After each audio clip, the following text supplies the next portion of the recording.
Hey guys. You are watching your anime world. How are you all? Please support to subscribe this channel for watching new interesting stories. So in this video, we will see what if Deku faced a darker hero's path in a twisted universe. Here is short summary. After the death of her mother, Izumi Midoriya must do her best to navigate the harsh reality of becoming a pro-hero. More serious New story and crossovers will appear as the protagonist slowly unravels how this universe came into being. But before we start, if you want more stuff like this, then be sure to subscribe and like this video. And if possible, share this video with your friends. Now let's start the story. It was a Sunday like any other, except that day, heroes were fighting villains. Izumi Midoriya jumped out of bed, her heart racing with excitement. She hurried to dress, her heart racing. "Mom, I'm going out," she shouted, barely pausing to acknowledge her rumpled reflection as she flung open the door. "There's a fight downtown." "Izumi, wait." "Izumi," her mother called after her, but it was too late, she was already gone. Feet pounding against the pavement, Izumi raced toward the commotion. The alarm wired to her phone, linked to the Hero News Network, had done its job, waking her the moment the incident broke. Her mind rang with anticipation. Which heroes would be there? What new observations could she add to her notes? Whoever it was, she'd update her hero analysis with new information. She arrived breathless, only to find the streets packed. Civilians crowded near the train tracks, their heads tilted upward, pointing toward the towering figure of a villain. Then, in a flash, an agile figure flew above the heads of the crowd, twisting through the air with incredible acrobatics. "Who's fighting?" Izumi blurted out instinctively, but before anyone could respond, she recognized the hero instantly, her mind going back to the detailed stats she had memorized. Strength, 50. Resistance, 60. Mobility, 70. A wood-themed hero known for immobilizing foes, Kamui Woods. "Kamui Woods," she cried, unable to contain her excitement, "the rising star." The man next to her chuckled. "You were asking, but you already knew. You're a fangirl, aren't you?" Oh, well," Izumi grinned sheepishly, her enthusiasm bubbling over. The battle raged on. Kamui Woods sprinted along the villain's massive arm, but was swatted aside, his strength no match for the brute force. As the hero landed rough on his feet, he took a firm stance and his right arm extended. Izumi's breath hitched, she knew what was coming. Lacquered chain prison. Even though his strength was average, Kamui's ability to swiftly capture enemies was unparalleled. Wooden branches erupted from him, expanding into thick, unbreakable chains. But before the chains could fully secure the villain, an even larger figure appeared, going through the air with astonishing speed. The colossal woman drop-kicked the villain straight into the street. "Who is that?" Izumi's mind raced. "I've never seen that hero before. I've never seen this hero before." Strength, 70. Resistance, 60. Mobility, 60. The giant woman stood tall, her skin-tight suit gleaming in the sunlight as cameras flashed in her direction. Her name came booming across the street. Mount Lady. The crowd gasped, already enamored by her presence. Gigantification, Izumi murmured, scribbling furiously in her notebook. "It's a flashy quirk, and it looks like she'll be popular. But the collateral damage, she'll need to be careful." Her pencil scratched across the page, capturing every detail, every insight. Her notebook, as always, was her most faithful companion. If she couldn't fight, she would analyze. Her mind was her greatest weapon. "Taking notes? You want to be a hero?" the man next to her asked, a grin spreading across his face. "That's awesome. I bet you'll make it." Izumi's heart swelled at his words, a surge of determination rising within her. "Yes, I'll do my best." That night, Izumi returned home and carefully added the new entries to her personal library of notebooks, each one filled with meticulous records of hero stats, theories, and strategies. A lifetime of observation, all for one singular dream. To join them, to become one of them, even if she didn't have a quirk. She didn't need to be like them, just useful. Even if she could only save one person, it would all be worth it. But as midnight rolled in, the harsh reality crept back in.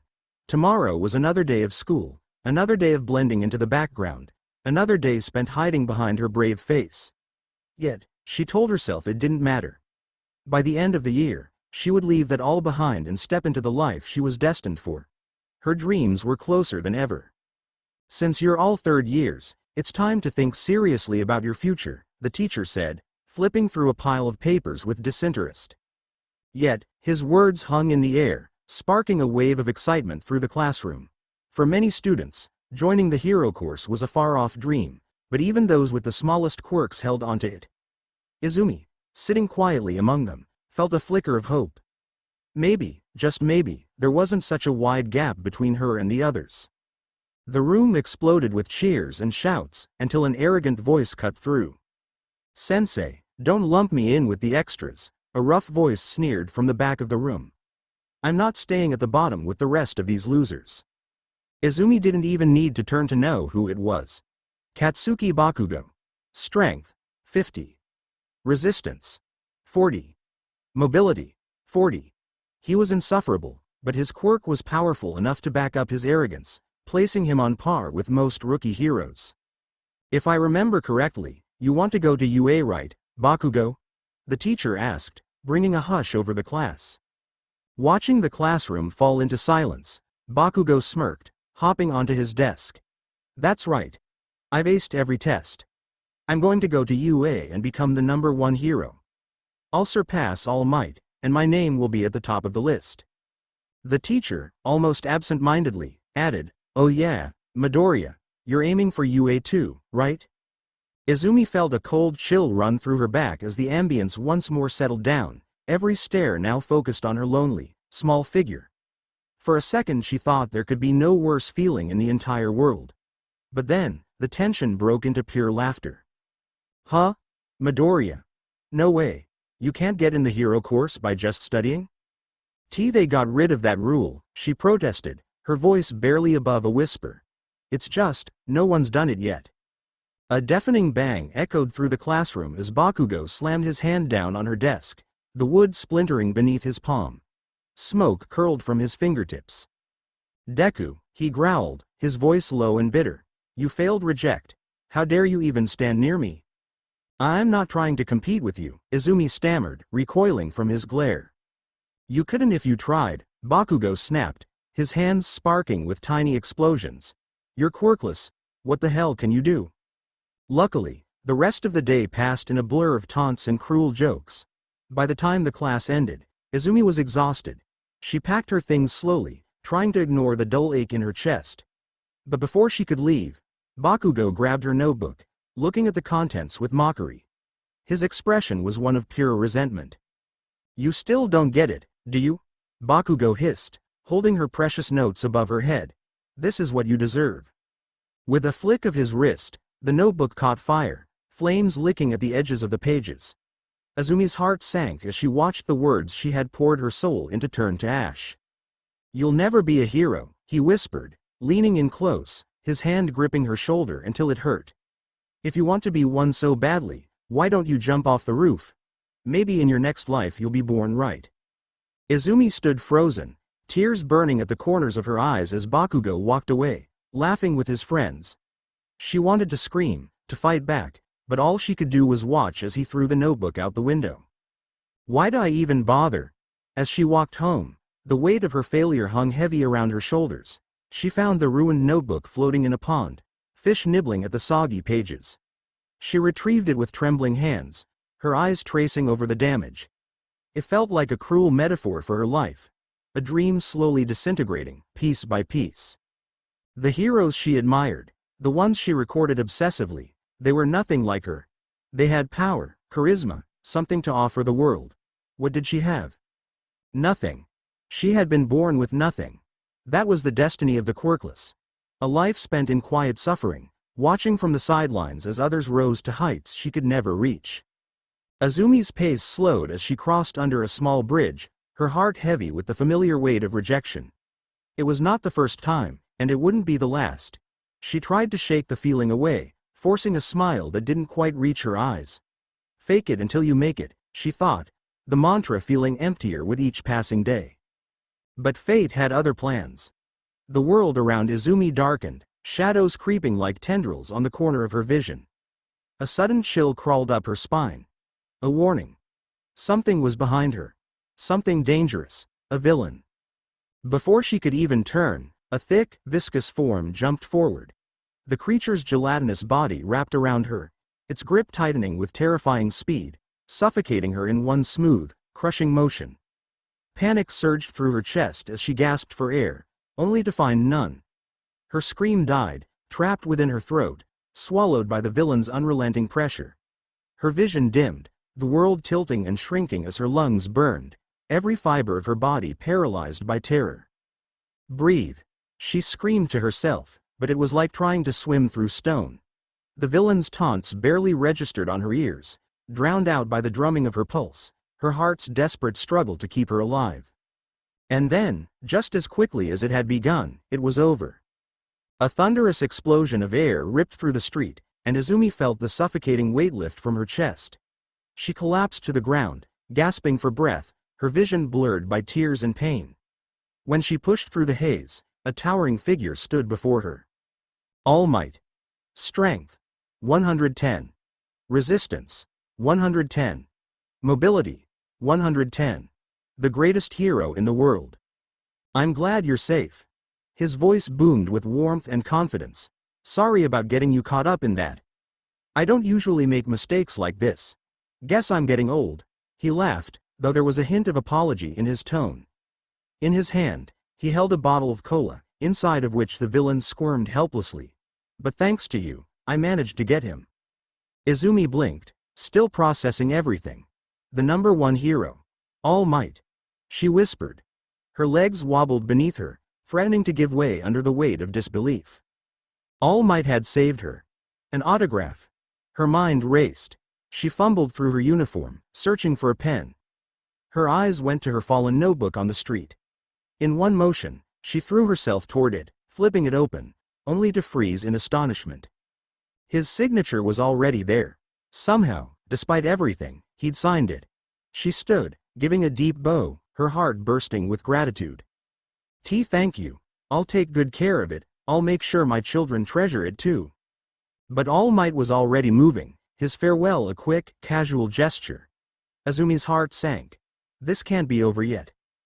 Desperation surged through her, and before she could stop herself, she reached out, grabbing onto his leg just as he prepared to leap. The force of his jump was like being caught in a hurricane. The world below blurred into a smear of colors, buildings, streets, houses, all vanishing in an instant. Izumi clung tightly, the wind roaring in her ears, turning her attempts to speak into nothing more than sad, comic cries.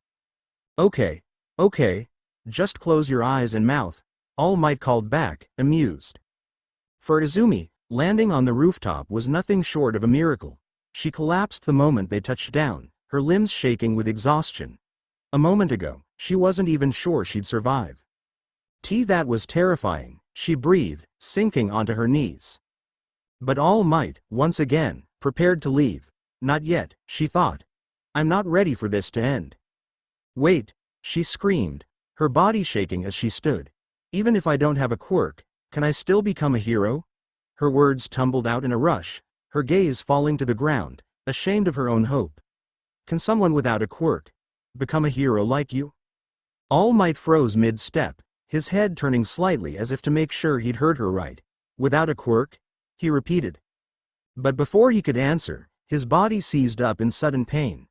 A wave of agony washed over him, steam rising from his form as his powerful frame began to shrink. The transformation was swift and All Might, the symbol of peace, crumbled before her eyes. When the smoke cleared, what remained was a ghost.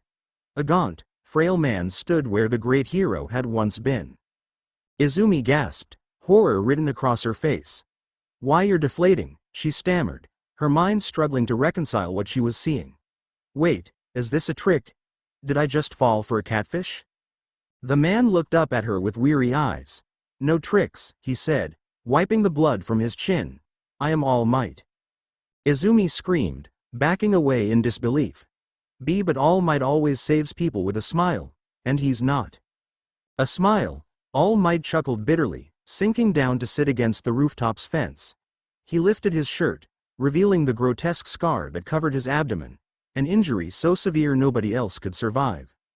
"I got this from an enemy's attack 5 years ago," he said, his voice hollow. "I lost my stomach and one of my lungs. This is what's left after all the surgeries. Now, I can only be a hero for about 3 hours a day." He sighed, his voice growing quieter, yet somehow more powerful. "You mentioned my smile. I smile to show the world there's always a hero, even if I'm scared on the inside. But the truth is, heroes like me risk everything. I can't just tell you that someone without a quirk can become a hero. If you want to help others, become a police officer. It's an important job, even if people make fun of it nowadays." He stood, his back to her as he walked toward the stairwell. "It's not wrong to dream," he said quietly. "But at some point, you have to face reality." And then he was gone. For a long moment, Izumi stood frozen, the wind howling around the empty rooftop, her brain aching from everything she had just witnessed. The weight of his words pressed down on her chest, suffocating in a way the villain's grip had not. But just as despair began to sink in, an explosion ripped through the sky in the distance. Instinct took over. Without thinking, Izumi dashed, her legs carrying her toward the heart of the chaos, toward the battle that had just begun. Tears streamed down her face, but she didn't care. "I need to see a hero. I need to believe." Someone had to save the day. When Izumi arrived, the street was chaos, crowded with panicked civilians, heat pouring off buildings that crackled as the flames expanded. Heroes moved between pockets of screaming people, but Izumi's gaze froze on the villain standing at the center, casting a grotesque shadow over the street. It was him. The same monster who'd attacked her. Why is he here? Her body recoiled with fear. Did he escape All Might? Did he? Her chest tightened, breath dry. Did he drop the bottle? Is this my fault? Around her, the murmurs of the crowd broke through the ringing in her ears. Why aren't the heroes doing anything? Are they blind? That villain's got some kid trapped in there. Been like that for a while now.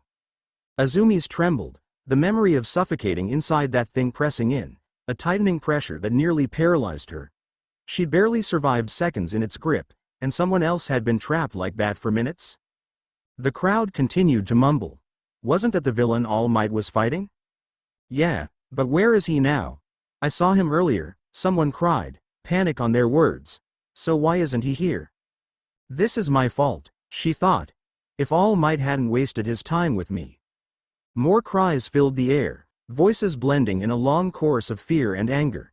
And then she saw him, Bakugo, his face twisted in pain, struggling against the slime that was choking the life from him, the agony in his eyes. And her legs began to move. Idiot, what are you doing? Why am I running? Confusion and terror mixed as she pressed forward. What am I doing? Ahead, the villain noticed her approach, lifting a monstrous arm that darkened the sky above. Behind, she could feel the heat of the fire as it clawed at her passing, attempting to bite at her clothes. Die! The monster screamed. What do I do? Her mind kept going. Page 25. Lacquered chain prison. Grabbing her backpack, she threw it forward, its contents spilling out and crashing against the villain's face. It stopped him for a second, just one, and she dashed ahead, hands clawing at the sticky slime holding her classmate. Kachan. Bakugo's eyes flew open, narrowed with anger even as he gasped for air. Why are you here? He choked. I don't know. Her words fell out as her heart hammered and her whole life flashed before her in raw memories. A sad, unremarkable life tethered to the ground, never meant to take flight. But she did not care. She looked at Bakugo's face, twisted in pain, his eyes pleading without words. And in that moment, she knew. It didn't matter if she could do something, she had to do something. Pathetic. A deep voice rumbled behind her. The ground shook as the villain's fist crashed down, but another figure blurred forward, throwing a shadow over them both. I'm really pathetic, All Might, Izumi gasped. All that talking, and I wasn't putting my own words into practice, All Might growled, his gaze fierce. Heroes are always risking their lives. With a mighty pull, he snapped Bakugo free, then drew back his right arm, the air thickening around him with raw power. Izumi's breath caught as she felt the sheer force radiating from him, and she knew, that was what she'd been waiting to see. The embodiment of hope. Detroit, smash. The force exploded, shaking the entire street, scattering fire and debris. Izumi fell to the ground, her body trembling and exhausted. She remained there as wind surged around her, the chaos of the moment slipping away. And then, she felt it, a light, cool drizzle falling against her skin, washing away the ash and pain. Rain. A smile broke through her tears as she looked up. Somewhere above, the sky had finally opened up. Later, as the heroes gathered the villains' remains and delivered them to the police, Izumi tried to slip away, hoping to disappear into the crowd. But the other heroes noticed her standing there and made sure she didn't leave without a firm reminder. There's a limit to how dumb you can be. There was absolutely no reason to put yourself in danger. Death arms. Strength. 60. Resistance. 60. Mobility. 40. By the time Izumi finally left, the sun had begun to set, covering the city in a soft, fading orange glow. She'd wanted to apologize to All Might, but as she watched him caught in a mob of reporters, she knew there was no point. What could she say that would make any difference? Words would be empty, so she walked on, alone with the faint ache in her chest. And yet, beneath the exhaustion, there was a glimmer of happiness. It wasn't much, her actions hadn't been heroic or particularly brave. But she had done something that mattered, even just a little. The emptiness in her stomach softened, replaced by a quiet satisfaction. Deku. The sound of quick, heavy footsteps made her pause. She turned to see Bakugo storming up behind her. "Kachan," she murmured, taken aback. He didn't waste a second. "I never asked for your help." His words came out in a growl, his eyes flaring with barely contained frustration. "And don't think you actually helped me. Got it? I was fine by myself. You're nothing but a quirkless failure. I don't owe you anything." With that, he turned on his heel and marched away, leaving her stunned. Izumi blinked, watching him go. What a weird guy, she thought, a small smile tugging at her lips. He wasn't wrong. She hadn't done anything spectacular, but somehow, it had been enough to soothe the longing in her heart. The city around her grew dimmer as she turned back toward. "I am here." Izumi turned around, eyes wide. "All Might? Why are you here? You were surrounded by..." Ha. Ha. Ha. Ha. "Getting away from the cameras is a piece of cake. Why? Because I am." His laugh boomed as he struck a powerful pose, though only halfway before his body deflated, shrinking into his frail form. Blood trickled from the corner of his mouth, and he took a slow breath, wiping his chin with a practiced calm. "Young girl," he began, his tone low and solemn. "I come with thanks, a correction, and a suggestion." "Huh? If you hadn't been there today, I'd have been just another guy in a bodysuit pretending to be a hero." He nodded deeply. "Thank you." "And no. That can't be, it was my fault." She held her hands up, her voice breaking. I said all those things, even though I don't have a quirk." "That's exactly it." His tone was softer now, resonant. "Seeing you there, powerless and yet so brave, that's what allowed me to act." His words, somehow gentle and unshakably strong, pressed into her. Every hero has a story from their high school days. One that defines them. Almost all of them share one thing in common. Their bodies moved before they even had a chance to think. Izumi blinked, her mind flashing to memories of her mother, of that difficult night and the unspoken pain they'd both endured. Her fingers dug into her chest as if to hold her heart together, her breath coming in shallow gasps. "That was true for you too, wasn't it?" All Might asked. She could barely breathe, her heart racing under the weight of her emotion, but she forced herself to nod. Tears slipped from her eyes, and she let them fall freely. "Why, yeah." In truth, she had never wanted a quirk. All she'd ever wanted was to hear. "You can become a hero." The words echoed through her, crashing like waves of light, and she fell to her knees, clutching her chest as her heart overflowed with raw, aching joy. It hurt. She was so happy it hurt, her body barely able to contain the feeling. There was nothing she could say, no words to explain that happiness.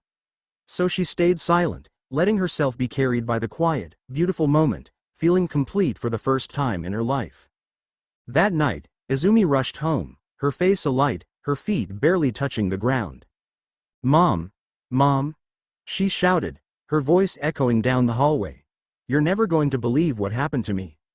The house was unusually dark, shadows filling every corner, and a thick, unnatural silence hung in the air. She paused, just for a second, a chill brushing her spine. But nothing could dim her excitement, not after that day, not after everything she had experienced. She continued, undeterred, calling out as she moved from room to room, her footsteps quick, relentless. "Mom!"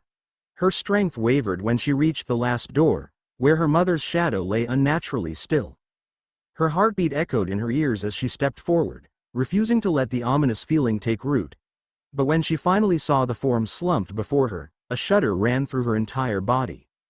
"Mom!" The word barely escaped her, caught between hope and disbelief, as she reached out to touch the cold, unmoving hand. The brightness of her day died, replaced by the dark, chilling weight of the unknown. A month had passed. An entire month since the day her mother died, yet the loss still remained, unreal, heavy, as if it hadn't yet touched her fully. The very next day, All Might had intervened, keeping her from being placed in a government facility and instead giving her a place to stay while she decided on her future. But for Izumi, there had only ever been one answer. Now, they stood on a beach buried under mountains of garbage, enough trash to block the sunrise. A thick rope looped around her chest and stretched behind her, tied to a refrigerator that stood over her twice her size. She walked forward, feeling each pull of her muscles, her feet digging deep into the sand, but with each step, her effort met nothing but resistance. Finally, the rope snapped, sending her face first into the ground. "You can stop," All Might's voice broke the quiet. "There's no need to push yourself so hard right now. There'll be another chance, another year. You should rest." "All Might." Izumi's words bled with frustration as she struggled to her feet. "You said, if I'm going to inherit your power, I have to train." His face hardened. "Your body as it is now could never withstand my quirk. It would tear you apart." "Then I have to do this." All Might paused, watching her resolve deepen with a pain he recognized well. What should have been a new beginning, a spark of hope in her life, had transformed into a desperate purpose. Her sole reason to wake up, to fight. For her, becoming a hero was no longer just a childish dream. It was a way to justify all her suffering. She needed to believe there was purpose in her hardship, that her tragedy could somehow become happiness. And he hadn't the heart to take that from her. And so she trained. She trained under his watchful eye during the morning, and she trained alone in the cold dawn. Days merged with nights as her resolve surpassed even the strict regimen All Might had set for her, quickly leaving it behind, turning it useless. 6 hours of sleep became her rule, her body resting only enough to stay functional, her mind sharpening to a razor's edge with purpose, even as her thoughts were filled with fog and fatigue. She stood every day with the first light and returned long after sunset, only to push herself further in the quiet solitude of her room, quietly jumping the rope. The relentless cycle numbed her to the pain. Every moment not spent training felt hollow, purposeless. In just 3 months, she had pushed her way beyond anything she'd thought possible. One morning, as she got out of the shower, Izumi stopped to look in the mirror. Muscles, lean and solid, had begun to define her thin frame. Her skin stung with the heat of constant strain, her thoughts swimming in a numb ocean, each day a haze of eating, training, sleeping. But she was stronger now than she'd ever imagined, stronger even than All Might had hoped for. And it was time to put that strength to the test. That evening, as the sun dipped below the horizon, she didn't head home. Her hand shook slightly as she pulled up a loose hoodie from her backpack, large enough to hide her wild mane of green hair inside the hood, and slipped on a face mask to cover the lower half of her face. The disguise would have to be enough. In truth, she hardly cared. Finding places riddled with crime was second nature to her. She'd spent a lifetime observing heroes. She knew where they patrolled, and where they didn't, the gaps in their routes, the alleys avoided in police reports. And there were streets, like the one she chose that night, where trouble was only a matter of time. "My purse!" A woman screamed, breaking the peaceful night. The cry came almost too soon, and before Izumi had a moment to process, she saw the thief dart past. Her senses were dulled, hazy from exhaustion. But her body responded on instinct. She broke into a sprint, her steps powerfully against the pavement. For a girl her size, her raw strength and speed felt unnatural, each movement carrying her forward like a force of nature. Her blurry vision locked onto the man's figure, her surroundings fading to a blur as she focused on her target, barely noticing as he slipped into an alley. In a final push, she closed the distance, tackling him to the ground, the thud of impact reverberating through her. Well, one of the men sneered, stepping forward with a twisted grin. What do we have here? A little hero wannabe? Izumi's eyes darted from face to face, her heart pounding between panic and exhilaration. She knew she should be scared, she wasn't that foolish. Yet, as she clenched her fists and met their eyes, something raw and fierce simmered beneath her fear. A strange, reckless voice whispered from within, daring them to step closer, urging her to let loose the restless pain that itched under her skin. Ah, look at her, another thug mocked, cracking his knuckles. Seems like she's asking for trouble. Izumi had never been in a fight. That day, she was eager to try. The first swing came fast, but she dodged, ducking beneath the metal pipe aimed at her head. In a flash, her fist shot out, striking the thug in the chest and sending him tumbling back. But then, everything fell apart. A rain of fists followed, coming at her from every angle, too fast and for her to block. Her instincts kicked in, arms lifting to shield her head as the hits piled on, pummeling her from every direction, leaving her vision blurred and breath knocked out. Panic morphed into helplessness, and she felt her strength slipping under the assault, the determination that had burned so brightly now flickering out. And then, silence. The blows stopped. She blinked, disoriented, and looked up, hearing the hurried footsteps of her attackers retreating into the night, even abandoning the stolen purse in their haste, too scared to think about it. Before her, All Might's towering figure cast a long shadow over her crouched form, his face set in silent disappointment. Her heart sank, and shame filled the hollow space where her courage had been. Straightening herself, Izumi readjusted her disheveled clothes, wiping the sweat from her skin as she fought to ignore the pain in her muscles. She turned and began walking, All Might falling silently in step behind her. They walked in wordless understanding, each carrying an unspoken weight, and neither finding the words to bridge the silence. Only when they reached his apartment door did All Might finally break the silence, his voice heavy with something deeper than anger. Wait. Izumi turned, her face a mix of frustration and desperate sadness. Her lips trembled as she fought back tears, her jaw clenched in stubborn defiance against her own pain. All Might looked at her, truly looked, and without another word, he stepped forward, wrapping her in a firm embrace, pulling her head against his chest. I need you to promise me, this won't happen again, he murmured, his tone soft but firm. Izumi's shoulders shook as she gripped his shirt tightly, feeling the dam of her emotions begin to break. What else am I supposed to do? She choked, cracking under the weight of her tears. I can't just train and pretend that I'm good enough. You are, he replied. No, I'm not, she cried out, her hands hitting his shirt. I don't feel good enough.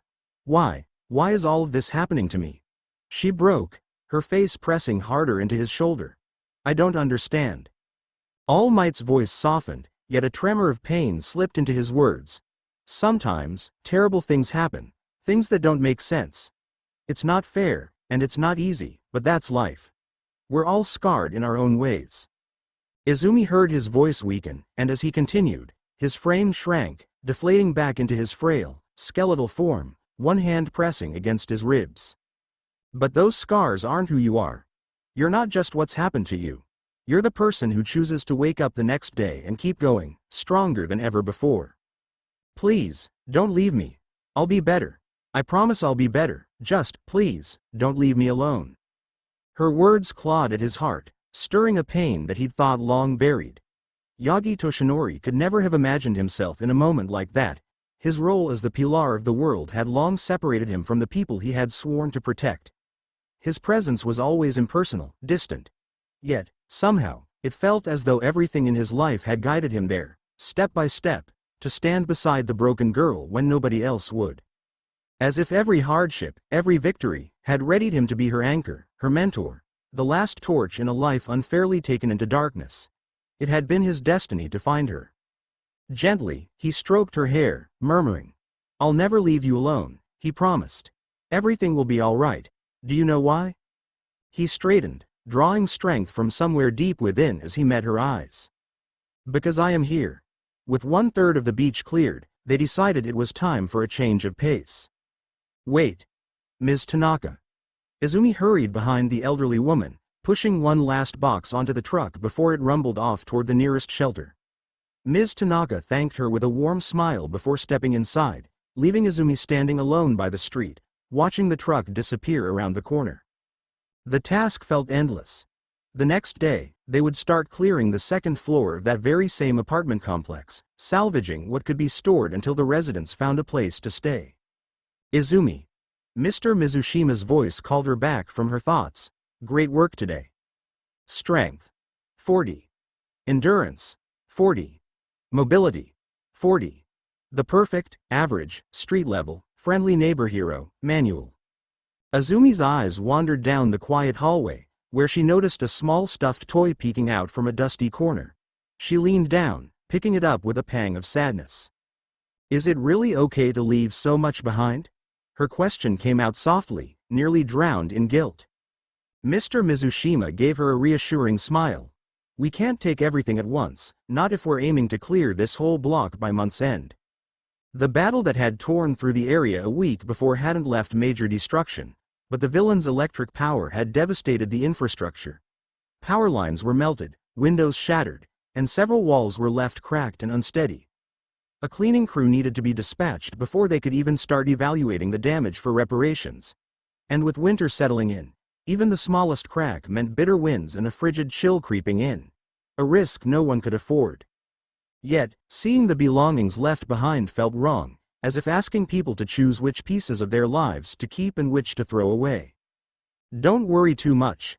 With any luck, repairs will wrap up in a month or two, and everyone will be back by spring. She knew he was right. That was simply how life worked sometimes. Some things couldn't be rushed, no matter how badly people needed them. All they could do was work hard, shoulder what they could, and hope for better days. Watching the doubt shadow her face, Mr. Mizushima gave her shoulder a pat. How about we get some boxes ready for tomorrow? I'll talk to the driver, see if he can make an extra trip as soon as he arrives tomorrow. Why yes.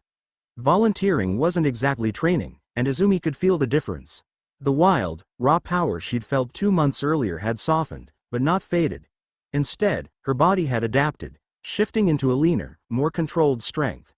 She'd built muscle and added weight carefully, every pound preparing her for the day she'd finally return to the beach and push herself to her limit.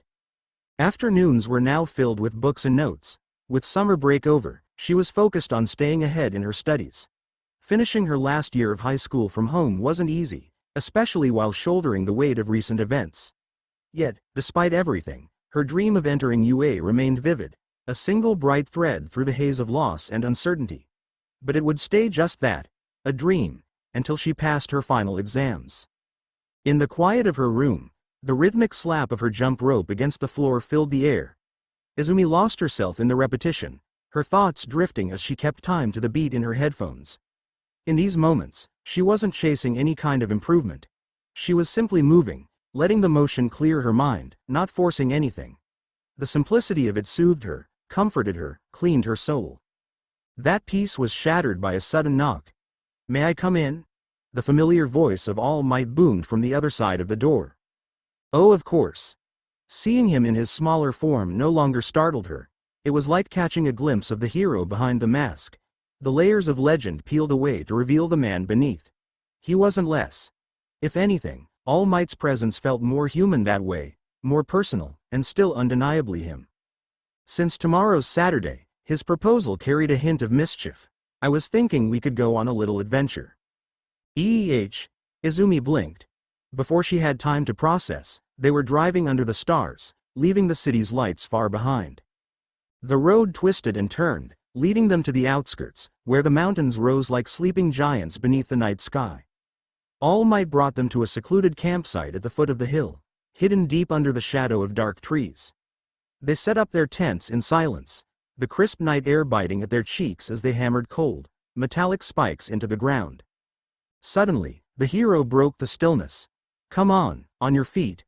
His words echoed as he transformed into his muscular self, agile and ready, like a fighter preparing to spar. What? Izumi stammered, startled, but instinctively followed his lead, clumsily getting to her feet. She raised her arms in a defensive stance, though her legs shook slightly, due to the cold, of course. I've been thinking about what you said earlier, All Might began, more serious now, resonating through the quiet night. It's true that you can't just train for power. You must learn how to use that strength. He pounded a fist against his chest, his expression resolute. So, come at me, young lady. Hit me with everything you've got. Izumi froze. Be but a All Might, your wound. The powerful look in his eyes silenced her hesitation. Wounded or not, the man in front of her was still All Might. There was no need to hold back, not against him. No way could she hurt someone like him, even in his worst state. Steeling her resolve, Izumi took a solid step forward. Her body coiled like a spring as she launched her right fist towards him with everything she had. The next thing she knew, she was flat on her back, staring up at the stars, breathless. Quadruple A, was all she could manage to say. All Might chuckled, towering over her with a grin. You've been practicing, I see, he noted. Izumi nodded, sitting up with a groan. I just copy what you do. That works for someone like me, someone with overwhelming strength. I can throw a punch without thinking about the consequences, knowing my enemy will move aside or be defeated. But you. His tone grew gentler, a mentor's wisdom woven into each word. You need to focus on protecting yourself first, keeping yourself safe, keeping others safe. He extended a hand toward her, his smile encouraging. Come on, try again. Reluctantly, she accepted his hand and got back on her feet. They went through the exercise again and again. This time, he let her land a few light punches against his guard. For Izumi, it felt like striking a brick wall, unmoving and indestructible.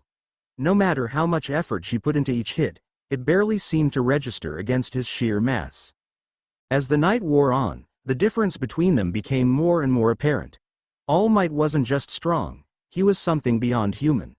His body didn't feel like flesh and bone but like an impenetrable shield, as if every inch of him had been forged for battle. Punching him was like trying to dent a fortress with her bare hands. How can he even be real? Izumi marveled silently. The man didn't have skin. It was something else, something impenetrable, like bio-armor protecting the essence of his being. And his bones, if he even had any under all that muscle, had to be made of titanium, unbreakable and bolted into each other. For a moment, she couldn't help but feel small in comparison, like she was standing in the shadow of a titan, a force of nature born for a singular purpose. To defend, to protect, and to defeat evil. And yet, there he was, teaching her. Taking the time to make her stronger, not just in body but in mind. The realization struck her deeply. That man, that legend, believed in her potential, even when she couldn't fully see it herself. With renewed determination, she planted her feet firmly in the dirt and swung again. Each time, she tried to push herself harder, faster, with more precision. And though her punches still lacked the sheer power of his, she felt something shift. Not in him, but in herself. All Might grinned down at her as she wiped sweat from her brow. Good. That's more like it. Keep your guard up, focus on balance, and never lose sight of your own safety. Azumi's chest filled with something unfamiliar, something like pride. For the first time in her life, she wasn't just mimicking the heroes she idolized, she was learning. The sparring dragged on, pushing her beyond anything she'd ever imagined. Izumi had always trained hard, but this was different.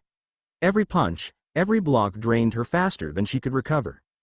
Not even half an hour had passed, but her limbs felt heavy, muscles burning with fatigue, and her chest tightened with every shallow breath.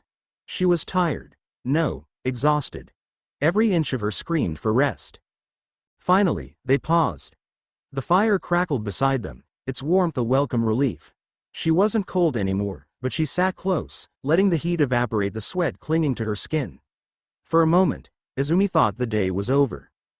But then All Might rose, heading toward the car parked nearby. He returned with something slung over his shoulder, a large, heavy bag. From it, he pulled a simple bow and a quiver of arrows, their tips gleaming faintly in the firelight. Let's go, young Midoriya. There's still one more test for you tonight. Azumi's stomach tightened, a sense of unease creeping in as she stood and followed him into the forest. The trees cast long shadows under the pale moonlight, their branches swaying gently in the cool night breeze. They walked in silence, the rhythmic crunch of leaves beneath their feet the only sound. Izumi wasn't sure what they were searching for, but she stayed close behind All Might. If she had been alone, perhaps fear would have found her in the darkness. The forest felt vast and unending, each shadow a reminder of how small and vulnerable she truly was.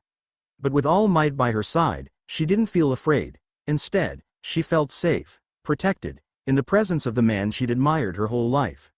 There was no need to worry. With him leading the way, she felt like she could face anything. Suddenly, All Might stopped and raised a hand, signaling her to crouch.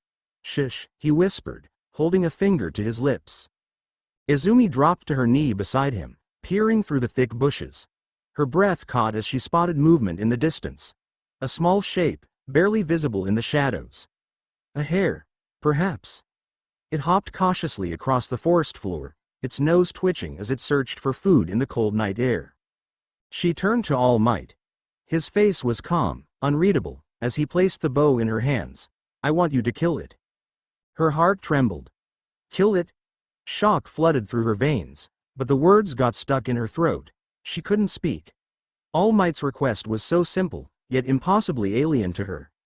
Her fingers trembled as they wrapped around the bow, the wood cold and unfamiliar against her skin. She had never held a weapon like that before. Izumi struggled to pull the string back, hitching with the effort. The bow felt awkward in her hands, and her arms shook under the strain. Once she managed to draw the string to her chest, she glanced down the arrow's shaft. Her aim was shaky. The hare was still oblivious, nibbling on something near the bushes. It felt wrong, so wrong, to even consider ending its life.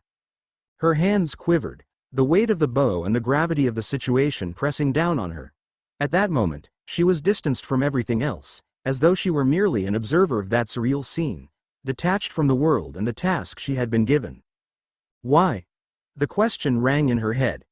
The cold, still night contrasted with the storm brewing inside her. The hare had done nothing. It was innocent, vulnerable, living in its own little world just as Izumi did. And yet, there she was, weapon in hand, tasked with taking its life. She felt her resolve crumbling. Tears pricked at the corners of her eyes, but she blinked them away. She couldn't show weakness. Not in front of him. But this test, this moment, was different from everything she had trained for. It wasn't about power or endurance. It was about something deeper, something she hadn't expected to face that night. The arrow wobbled slightly as her hands shook harder, her arms growing weaker by the second. Every part of her wanted to lower the bow, to refuse, but All Might's presence loomed beside her, patient yet insistent. He believed in her strength. He had to believe in it. Why else would he ask so much of her? Izumi swallowed hard, her gaze fixed on the unsuspecting creature before her. "Do it," a voice inside urged. "Prove you can. Prove you're strong enough." But another voice, quieter, softer, whispered back, "Is this really the kind of strength you want?" In the silence that followed, the choice was hers. Izumi's grip loosened. The tension in her shoulders, in her heart, unraveled all at once as the bow slipped from her fingers, falling softly to the ground, discarded. Without a word, she turned away from the dark forest and its hidden prey. She headed back to the camp, her footsteps dry against the forest floor. Back to her tent, she crawled inside, pulling the covers tight around herself. Sleep, she thought, would free her from the weight of the world. But rest didn't come easily anymore, not after everything that had happened. She lay awake for hours, her mind running circles around her own choice. Before the first light of dawn broke the horizon, Izumi found herself on her feet once more. The embers of last night's fire were still glowing faintly, a pot of coffee gently steaming over the heat. The girl poured herself a cup, the warmth of the drink doing little to ease the chill that settled deep in her bones. She shivered, not from the cold. As the breeze picked up, rustling the trees in the early morning light, she finally broke the silence. "Did I do the right thing?" All Might stepped out of his tent, stretching his arms as if shaking off the remnants of sleep. "Did you?" he asked in return. That vague response, that absence of guidance, it was too much. Izumi snapped. "What do you want from me?" The hero paused, his hands stilling for a moment as he released a heavy sigh. Without a word, he came over and sat down beside her, the weight of his presence both comforting and daunting. "I wanted to see what you would do with that kind of power." Her brow furrowed. "But, you told me to, someday," People are going to tell you to do things. All Might interrupted, shaking his head slightly. No, someday, you're going to feel like you have to do something. Like there's no other choice. When you have power, Izumi, real power, it comes with expectations. It becomes the right thing to do, because no one else can do it. Izumi stared at him in confusion. Then, did I? I can't answer that for you, All Might replied, his eyes serious but not unkind. You made a choice. That's what matters. And you'll make 1,000 more over the next year. Some will feel right. Some won't. But I want you to remember this feeling. Remember what it feels like to look down on someone who's weaker, who can't defend themselves, and ask yourself what you should do in those moments. Izumi looked at her trembling hands, the ones that had held a weapon mere hours ago. She had refused to kill, but she did not feel like a hero. Her body felt as heavy as if she were still pulling on the bow. A quiet settled between them, heavier than the night had been. She wanted answers, clear, easy ones. The breeze sang again, colder, carrying the scent of damp earth and pine. It brushed against her skin, and she shivered. This time, from something inside her. Slowly, Izumi nodded. She had made a choice. It wasn't the one she had expected, and it wasn't the easiest one. But it was hers. Even if sleep never came easily again, even if her mind would race with doubts long after, it was still her choice, and that mattered. I'll remember, she said softly, the words carrying more weight than she realized. Her hand curled into a fist as she lifted her gaze to meet All Might's. I'll remember that feeling. I don't want others to carry that burden for me. All Might studied her, his expression thoughtful, as if he were seeing something in her that wasn't there before. Then, a faint smile tugged at the corners of his mouth. Good, he said. He stood, gathering the last of the gear. Because it'll come again, Izumi. Maybe sooner than you think. That's what it means to be the strongest. As he turned to finish packing, Izumi stood there, the remnants of the fire casting dim shadows around her. The sun had yet to rise, and the embers burned low, flickering like the uncertainty in her heart. But beneath it all, a spark of determination began to glow. That was the life she had chosen, and for the first time, she felt it was in her hands.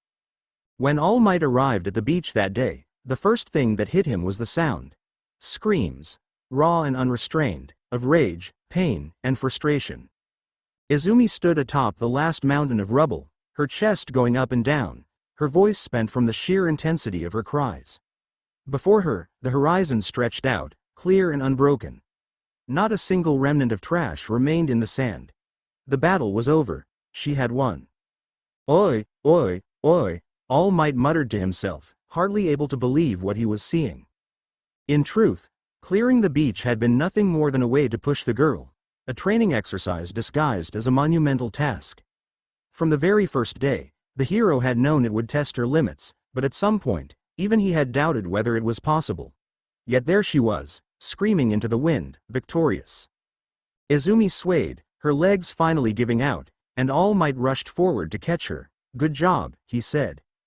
All Might, I made it, she whispered, her eyes drifting up to the endless sky. I made it in time. Yes, you did, he murmured, smiling as he gently placed her down, making sure she could stand on her own. Young people really are amazing. With this, you've become a suitable vessel. Izumi blinked, the weight of her victory settling in an unexpected, quiet way. Vessel. The word echoed in her mind, lingering longer than she expected. You've become a suitable vessel. The triumph that had fueled her drive now felt distant, almost hollow. She had pushed herself beyond her limits, but standing there, on the other side, it didn't feel as extraordinary as she had imagined. Have I truly earned this?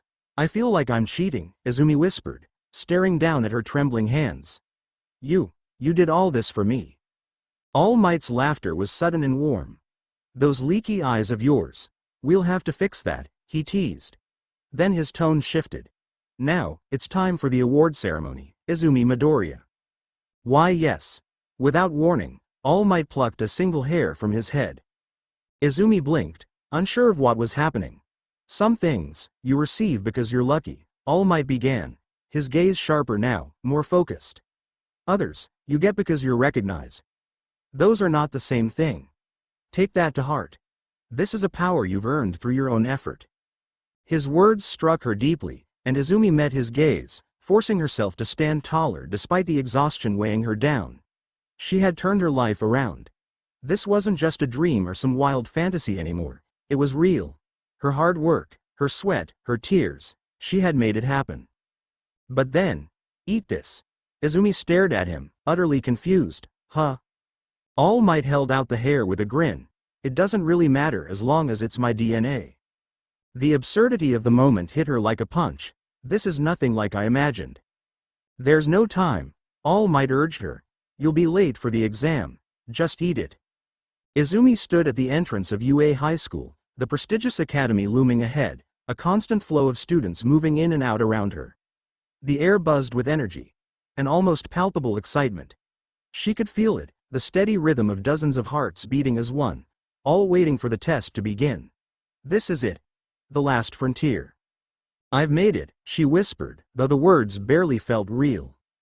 There hadn't been any time to test the power All Might had given her, no way to know if the transference had even worked. One part of her was terrified. What if something went wrong? What if she was defenseless in the middle of the exam? But another part, the reckless part, believed she could do it, even if she had to rely solely on her own strength. Then, a familiar voice cut through her thoughts like a knife, sharp, biting, impossible to forget. Out of my way, Deku. Her heart skipped a beat. Kachan. There he was. Bakugo Katsuki, as loud and hostile as ever, his sneer directed right at her. If you stand in front of me, I'll kill you, he growled, low and menacing. But this time, something shifted in Izumi. She couldn't help the warmth that rose in her chest. She wasn't scared, she wasn't angry, she was something else entirely. Without thinking, the words slipped out. Try. Bakugo blinked, the sound leaving his lips before he could hide his confusion. She smiled, closing her eyes. You can either try, or shut your mouth, right? Izumi braced herself, expecting his fist to fly at her. She could already feel the tension rising between them. But then, Bakugo's gaze flickered around the crowd of students. His lips pressed into a thin line, and he simply turned away, storming off without another word. The girl stood there, her heart still racing. Always a weirdo, huh? With Bakugo gone, she let out a breath she didn't know she was holding. Shaking her head slightly, she turned to head inside, ready to face whatever came next. And then she tripped. The ground seemed to rise up to meet her, time slowing as she watched it happen. Not now. Please, not now. But before she could hit the ground, she stopped. She blinked, realizing she was floating. Oh no. I'm sorry for using my quirk without asking. A soft, hurried voice broke the silence, and Izumi found herself upright once again, her feet gently placed back on the ground. But, you know, it'd be bad luck if you fell before the exam even started, right? Izumi blinked in confusion as she looked up, only to see a petite girl with a round face and warm, friendly eyes. Her hair was brown and fell into her shoulders in a simple, neat style, and her smile was so pure that Izumi felt her cheeks flush in embarrassment. Izumi stammered, trying to process what had just happened.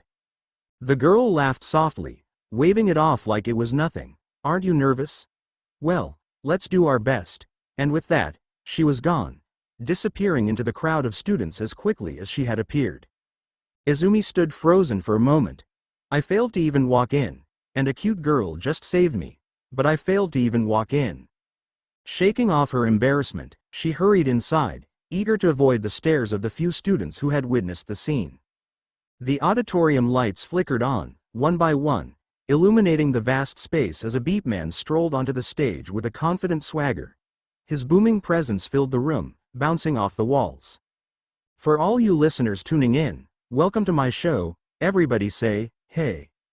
Complete silence greeted him. Izumi leaned forward, whispering under her breath, present mic. Strength, 50. Resistance, 40. Mobility, 30. Her heart skipped with excitement as she saw the hero she'd only ever heard on the radio. Present Mike wasn't one of the most prominent heroes, but to her, he was important. He had been a familiar voice during lonely nights of careful study, and seeing him now made this whole experience feel a little more real. What a boring response. Present Mike continued, unbothered by the silence. Then let's dive right in. I'll quickly explain the practical exam, Are you ready? Once again, silence filled the room. The exam details were simple. 7 battle centers, each filled with various types of villains that needed to be defeated. Each villain had a point value, and the goal was to immobilize as many as possible within the 10-minute time limit. No attacking other students, and they could bring whatever items they needed. Izumi's mind raced with questions. What about students with support-type quirks? Or those with powers that don't work offensively? How would they handle villains being defeated by multiple people? But before she could present her thoughts, a tall boy with sharp features and pure blue hair stood up, his hand raised. Excuse me. His voice was firm, commanding. On the printout, there are 4 types of villains listed. If this is a mistake, then UA, the most prestigious hero academy, should be ashamed of such an oversight. He pounded his chest with his fist, standing tall. We're here to become exemplary heroes. And furthermore. Without warning, he turned and pointed directly at Izumi, his eyes narrowing. You there, with the green hair. You've been muttering nonstop. It's distracting. If you're here for a field trip, I suggest you leave immediately. Heat flooded Izumi's face, anger rising in her chest. Who is this jerk? Do I have some kind of weirdo attraction quirk or something? Laughter rippled through the auditorium, and for the first time, the tension seemed to break. The rest of the explanation went by in a blur. Present Mike finished the rundown with a final, encouraging shout. The hero Napoleon Bonaparte once said, "A true hero is someone who overcomes life's misfortunes. Go beyond, plus ultra. Now, everyone, good luck suffering." Izumi stood among the sea of students, assigned to Battle Center B. A simulated cityscape towering beyond an immense wall. The massive structure loomed over her, blocking most of the view except for the tops of the buildings peeking out above. The atmosphere was filled with anticipation, dozens of aspiring heroes standing around her, all awaiting the start of the challenge. This is it. My chance to show them how much I've learned. To prove I belong here. Despite the rush of excitement, her body trembled slightly, her hands fidgeting at her sides. Why is everyone so calm? Her gaze swept across the crowd, noting the composed expressions and the confident stance of those around her. Even worse, unlike her, many were equipped with specialized gear to enhance their quirks. How are they not nervous? Then, she spotted someone familiar in the crowd. The girl from earlier, the one who had caught her fall. Maybe I should thank her, Izumi thought, breaking through the sea of her anxieties. She took a step toward her, but before she could get far, a heavy hand fell onto her shoulder. She flinched, spinning around to find the tall, serious boy from the auditorium. His sharp eyes framed by stern glasses. The same boy who had humiliated her in front of everyone earlier. He's here too. He didn't look at her, keeping his eyes ahead. That girl appears to be trying to focus. What are you doing here? Are you taking the entrance exam to interfere with everyone else? Izumi froze, the tension from earlier returning in full force. His cold, judgmental tone burned through her. She knew no explanation would get through to him. Without thinking, she grabbed his wrist, and in one fluid motion she threw his body over her shoulder, flipping him hard onto the ground. The boy hit the pavement with a thud, gasping for air, his face twisted in shock. Please, Izumi said, her voice soft and kind, don't touch me without my permission ever again. She flashed him a polite smile before walking away. A few of the other students had witnessed the exchange, their eyes wide with surprise, but no one said a word. Instead, they exchanged glances, as if silently glad that the arrogant boy had been put in his place, hoping to have less competition. Izumi, however, felt only embarrassment. She lost sight of the girl she wanted to thank, her one fleeting connection, gone in the commotion. Great.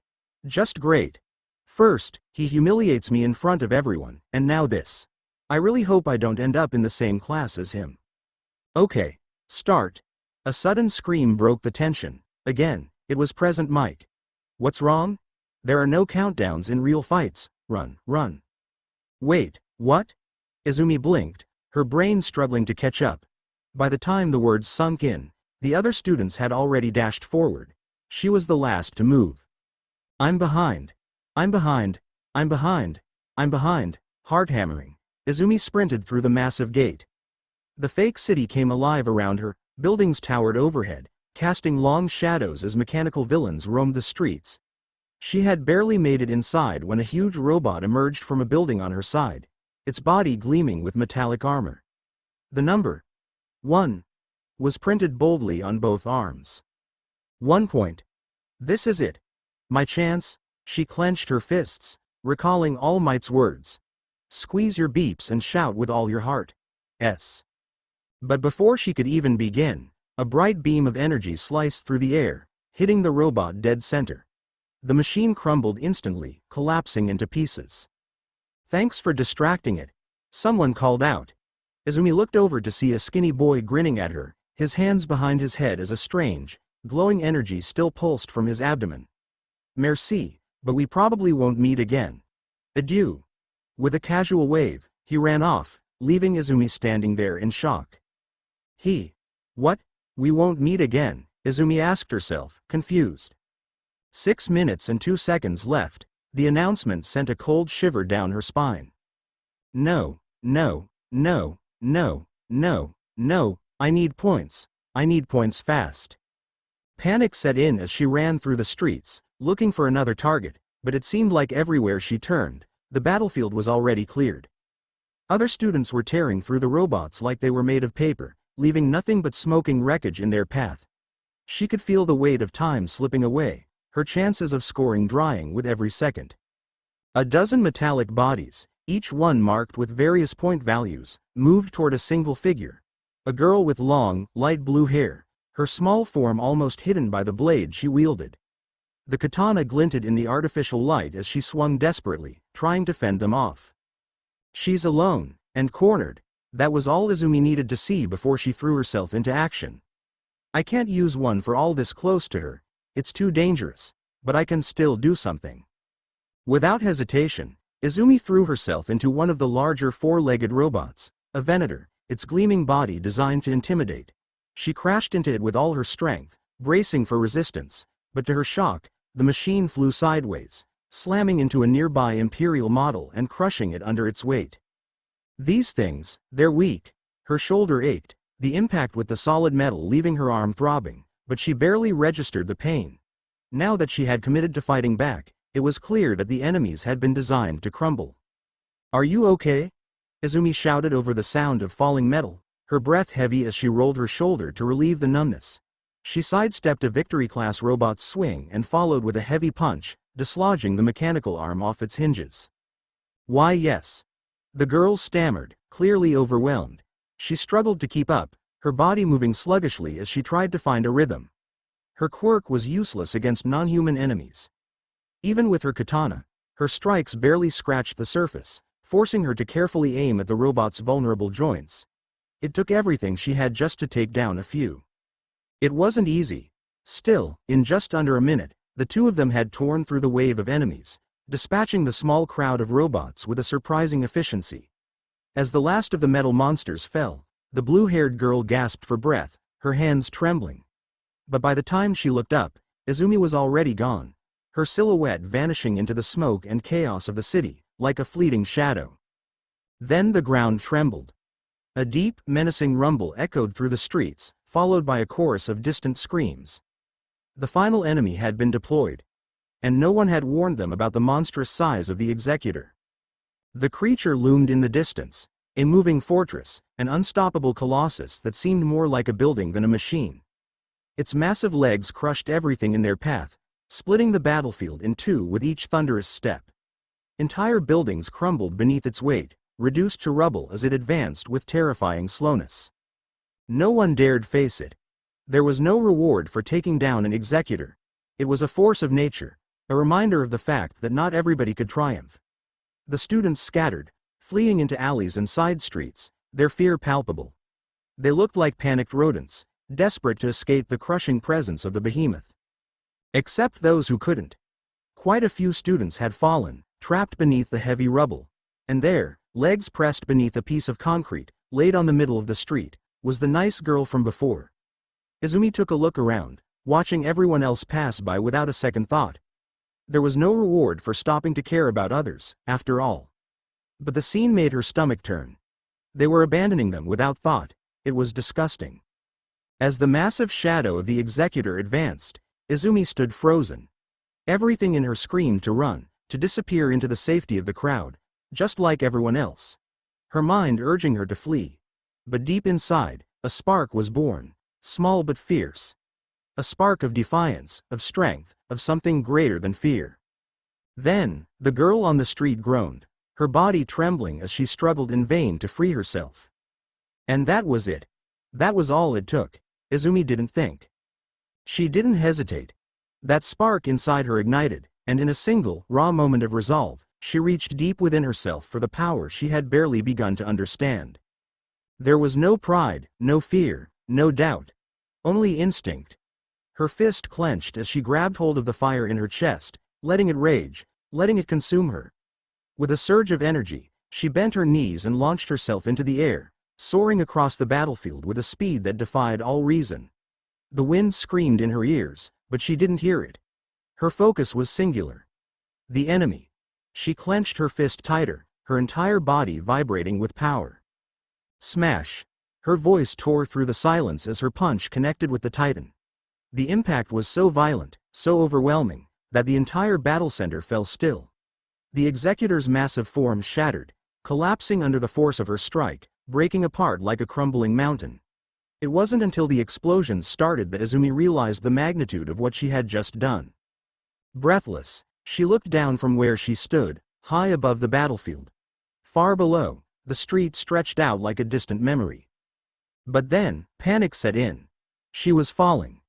Gravity pulled her down, her brief moment of triumph replaced by cold, hard reality.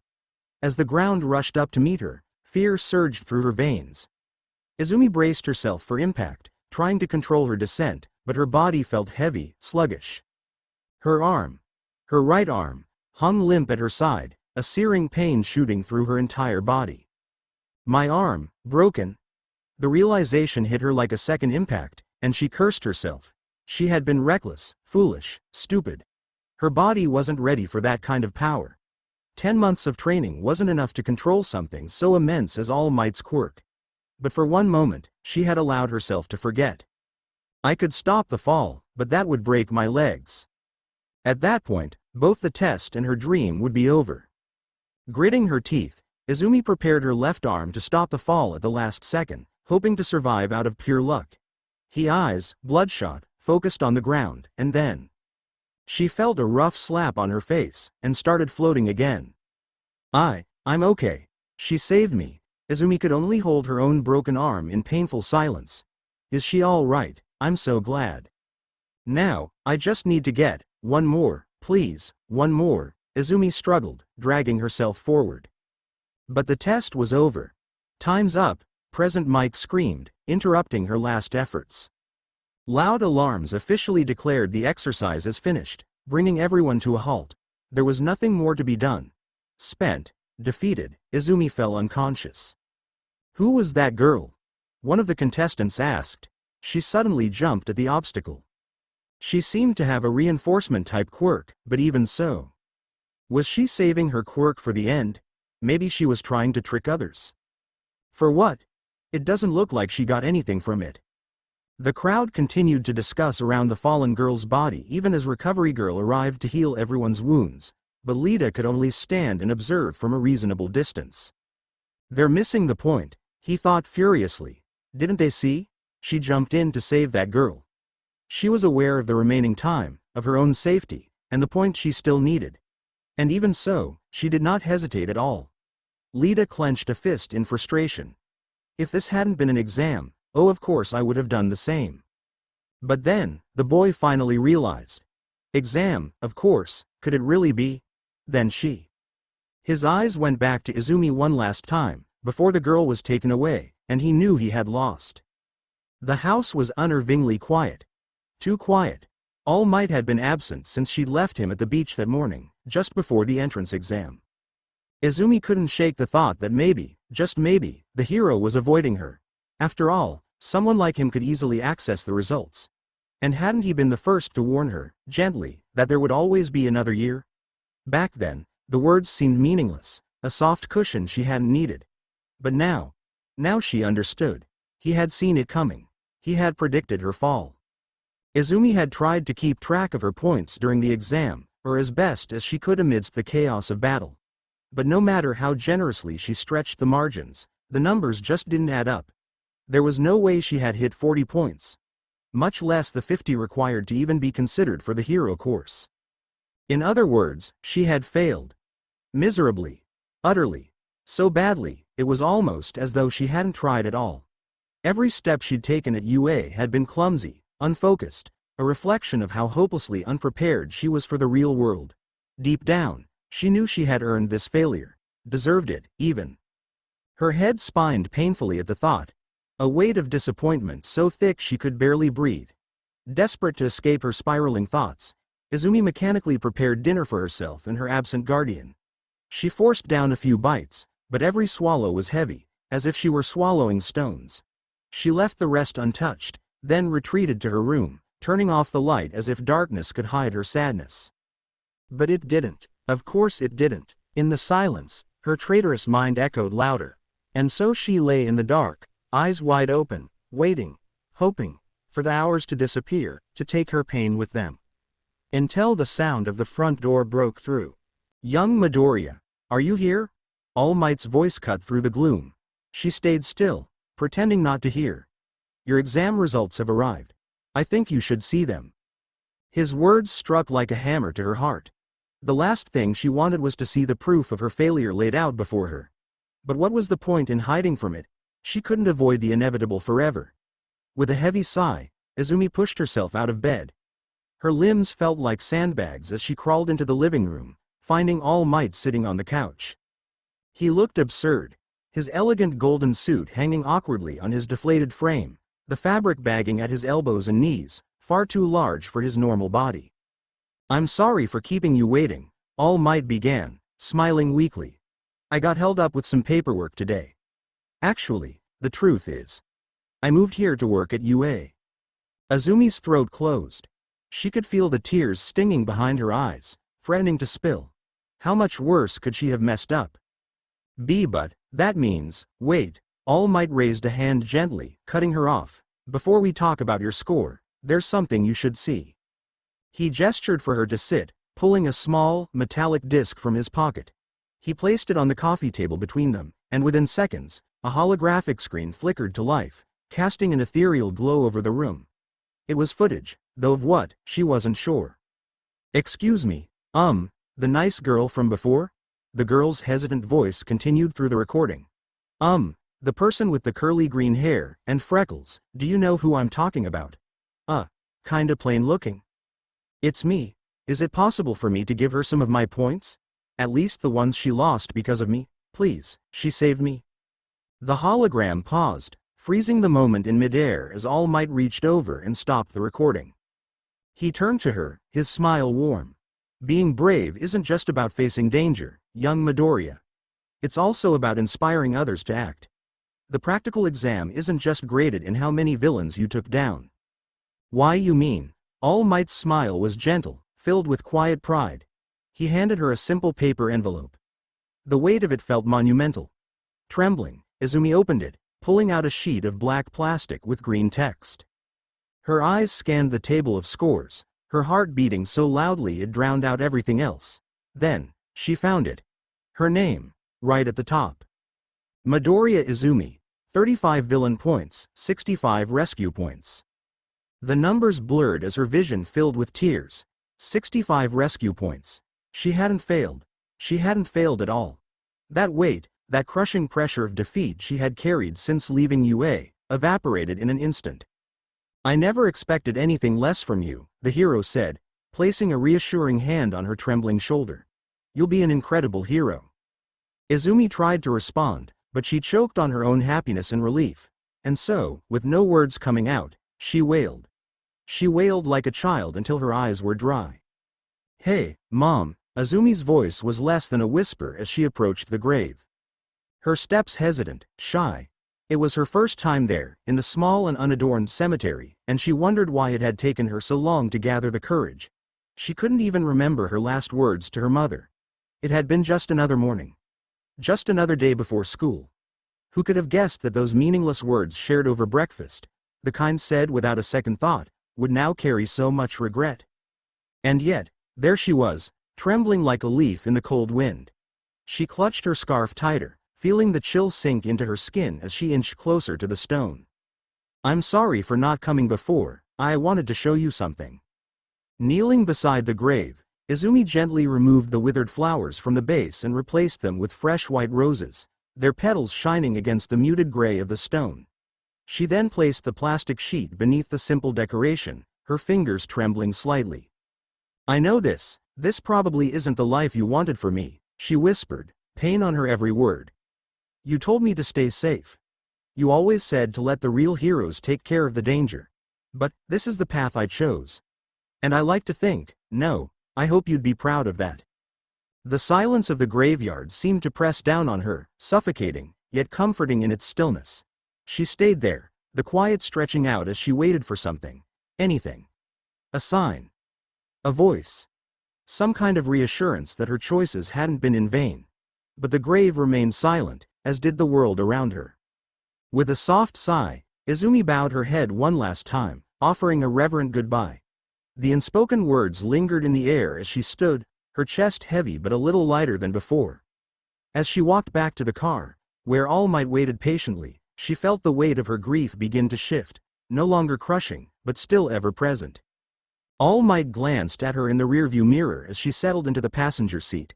His voice broke the silence as he started the engine. "There's something I've been meaning to tell you," he began, his tone gentle. "Just so you know, the school doesn't know about our connection. Not yet. I haven't met all the staff, and it would raise too many questions if I had to explain our situation to everyone." "I see," Izumi murmured, staring out the window. "But why didn't you tell me you'd be teaching at UA?" "I couldn't," he admitted, his smile fading into something more thoughtful. "I wasn't allowed to tell anyone before the school made the announcement. Besides, part of me, I guess I was afraid of how you'd react. You're the type to act recklessly when it comes to things like this. I thought it'd be best for you to give it your all, without me adding more pressure." Izumi mulled over his words, her mind turning over a new thought. "So, you were thinking about teaching at UA even before we met?" All Might nodded. "I was hoping to find a successor among the students." The logic made sense, but it sparked a troubling thought in her mind. If that had always been his plan, had she taken someone else's chance? Someone with an incredible quirk, someone destined for greatness? What if there was a student in her class who could have been the true successor? If not for her, would she be able to fill in the place of such an amazing person, once the world finally called? Only time would tell. "All Might," she mumbled with guilt. "My arm broke the moment I used One for All. I couldn't control it at all. I don't know if I'm the right choice." The man just kept his eyes in the road. "That's to be expected, Izumi. I gave you the power, but learning to control it, that's something only you can do. It's going to take time. Once you master how much power to release, these kinds of problems will go away." Was it like that for you too?" "No," he answered with honesty. "Even among One for All users, I am one of a kind. I simply knew how to handle this power right away. That's probably why I was the one to become the symbol of peace." His words landed heavily, and Izumi found herself nodding. "Just because I have your power doesn't mean I can become the number one. Is that what you're trying to say?" A quiet filled the car as All Might gathered his thoughts.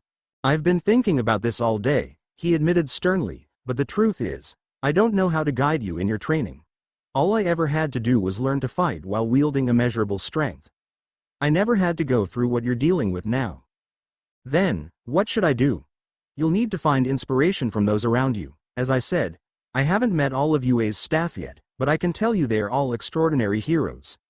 Watching them, listening to them, even imitating how they handle certain situations, that's where you should start." Izumi hummed, absorbing his advice. "And I'll speak with the academy's director," he continued. "He's an old friend of mine. The dorms aren't fully finished yet, but I'm sure he can make arrangements for you to stay there. It wouldn't be right for me to be both your guardian and your teacher, after all." "Wait, you mean I'll be living at UA?" The girl recoiled, blinking slowly. "Yes. Until you've learned to control your powers, it's the safest option. People will start asking questions if they see you around me too often. And I've made my share of enemies over the years." His voice trailed off, carrying some weight. Izumi leaned back in the seat, staring out the window as the world blurred past. Trees, buildings, shadows. They all seemed like ghosts of a life she was leaving behind. Her classmates flashed through her thoughts, though she hadn't even met them yet. How would they react if they found out the truth about her? Would they see her as a hero? Or a fraud? Could she find friends among the faces of strangers? The weight of the world settled over her like a heavy cloak, the fatigue of the day finally catching up. "I'll do it," she whispered, more for herself than to him. "Whatever I have to do, I'll figure it out. I won't stop now." All Might glanced at the girl, a soft chuckle escaping his lips. Despite everything, he had never doubted her. She was reckless, anxious, insecure, maybe even untalented, but there was a fire in her heart that couldn't be taught. The unyielding desire to sacrifice oneself for the sake of others burned brightly within her. She had been born to be a hero.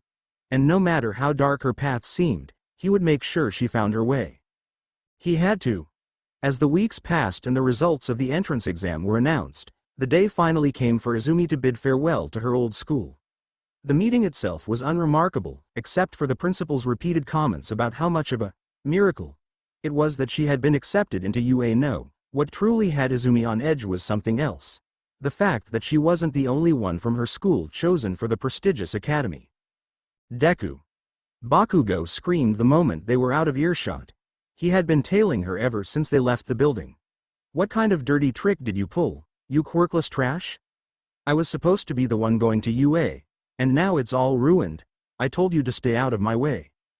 Without warning, Bakugo attacked, his body slamming forward as he reached for her throat, trying to shove the girl into the shadows of a nearby alley. But Izumi reacted instinctively, slapping his wrist away with enough force to make him grunt in pain. She could have pinned him, slammed him into the wall if she wanted to. But provoking Bakugo would be like tickling a shotgun, and she wasn't sure she could defeat him without using one for all. Bakugo froze, staring at his own hand, momentarily stunned.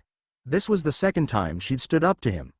Confusion flickered in his eyes as he grasped for the first thought that formed in his mind. He threw a punch at her, a wild, reckless right hook. But Bakugo didn't know how to punch, he never needed to learn. Izumi's fist connected with his chin before he even realized it, forcing him back, his body trembling as he recoiled a few steps.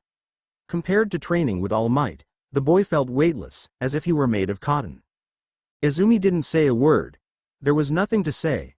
Without giving him a glance, she turned and walked away, leaving him behind in the alley. She had her own path to follow now. There was no time for her to waste on his tantrums. Midoriya. As Izumi approached the door of Class 1A, the sharp sound of screams from within gave her pause. Her stomach knotted with doubts. Should she even step in? When the door finally slid open, the entire class turned to stare at her late arrival, eyes curious or indifferent. But one student moved toward her immediately. The boy with short, blue hair from the entrance exam, Tenya Iida. "You saw through the exam's guidelines," Iida declared abruptly, bowing with formal precision. "I misjudged you.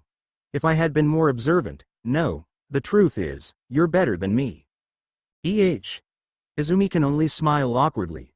What is this psycho talking about? Before she could process his words, a new voice chimed in.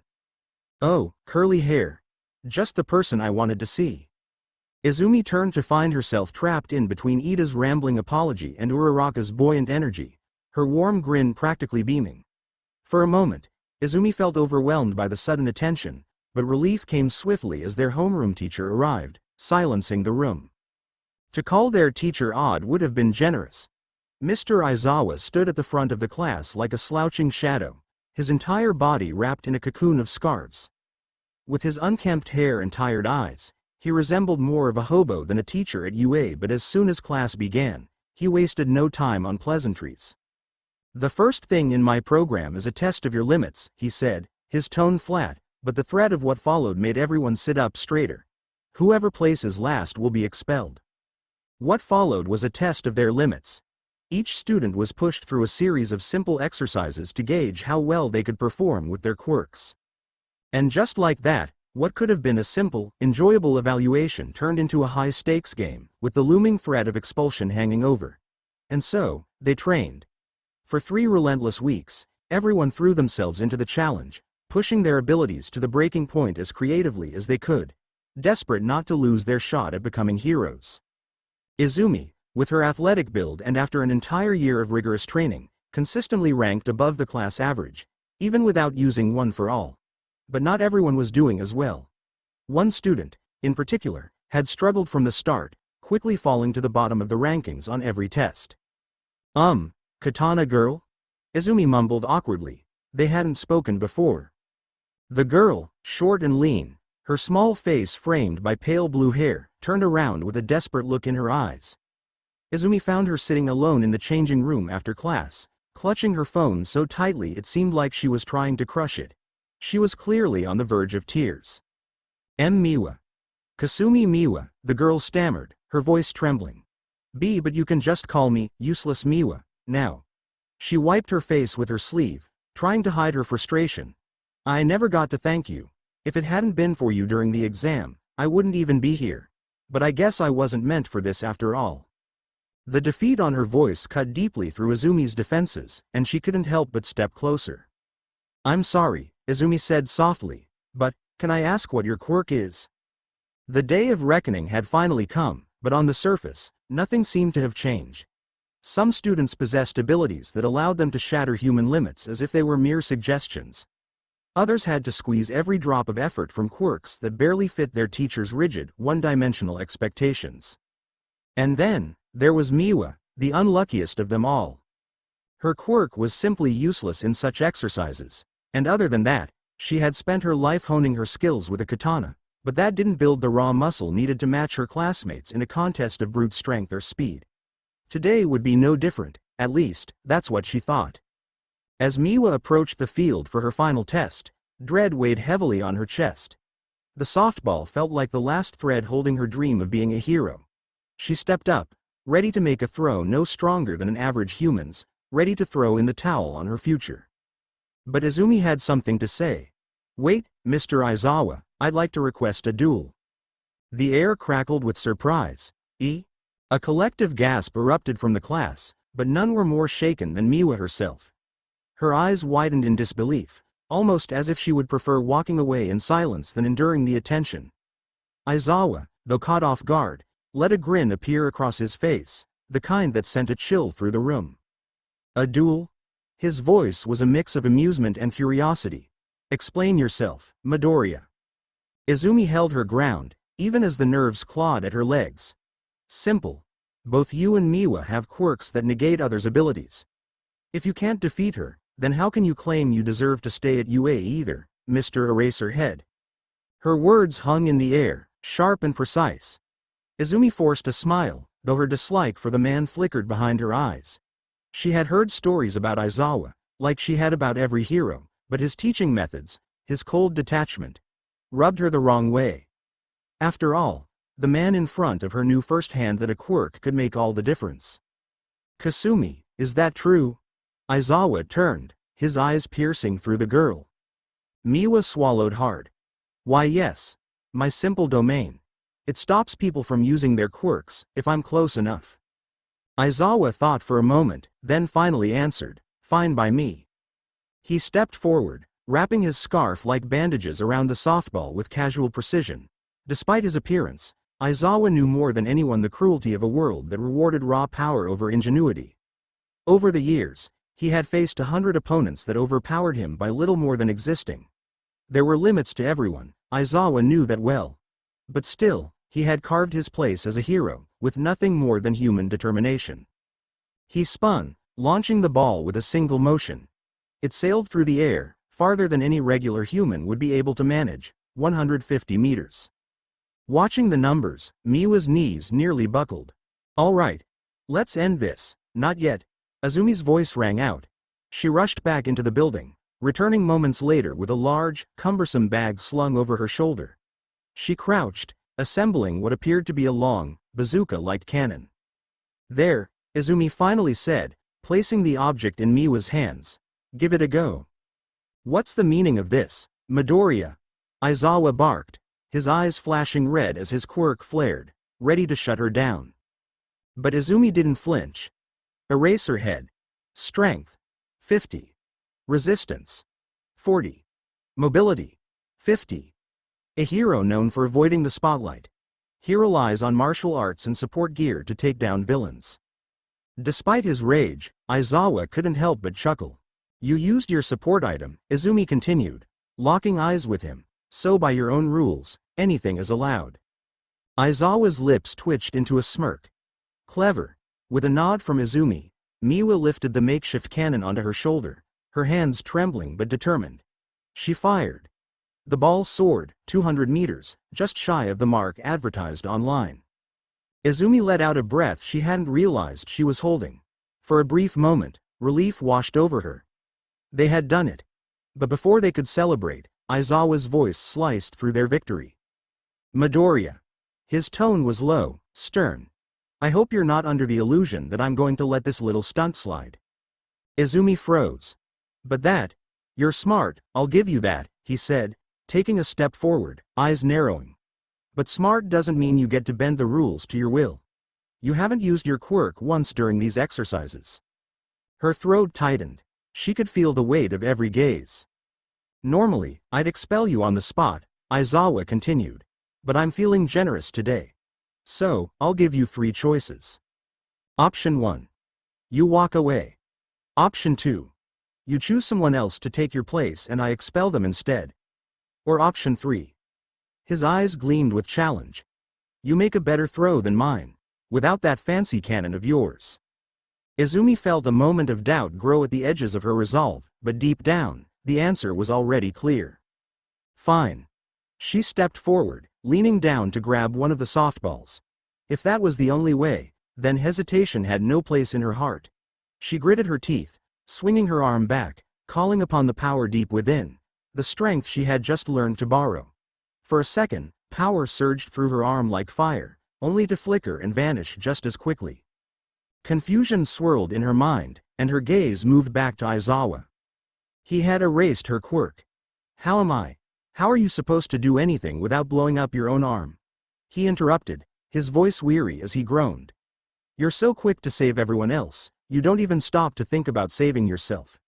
What's the point of me wasting time training you if you're going to end up as nothing more than a burden? His words hit her like a punch to the gut. The world needs heroes, not victims, Aizawa continued, his tone colder now. So find a way, or go home. He was right.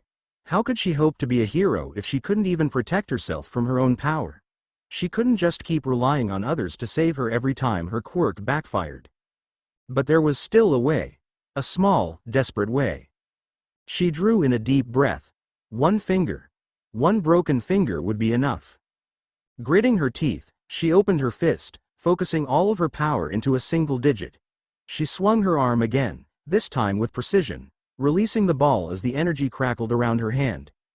Pain shot through her, but the ball shot through the sky, going higher, farther than she had ever imagined. The field went silent as the ball disappeared on the horizon. Izumi stood there, panting, looking back at the teacher, her finger throbbing with pain but her heart full of pride. No one was expelled that day. After the grueling day, Izumi showered, letting the water wash away the tension from her muscles. Once done, she slipped away from the rest of the class, her mind still buzzing from everything that had happened. Over the past 3 weeks, she had slowly adjusted to living on the school grounds, and sneaking in and out of the dorms had become a routine. After all, the project still hadn't been announced, and the building was kept deliberately unguarded, giving off the illusion of abandonment. The first floor, however, had already been completed and quietly remodeled. As she made her way down the path, lost in thought, she heard a familiar voice.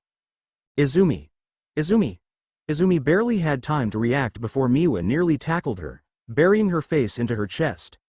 The sudden closeness made Izumi tense up, her instincts flaring.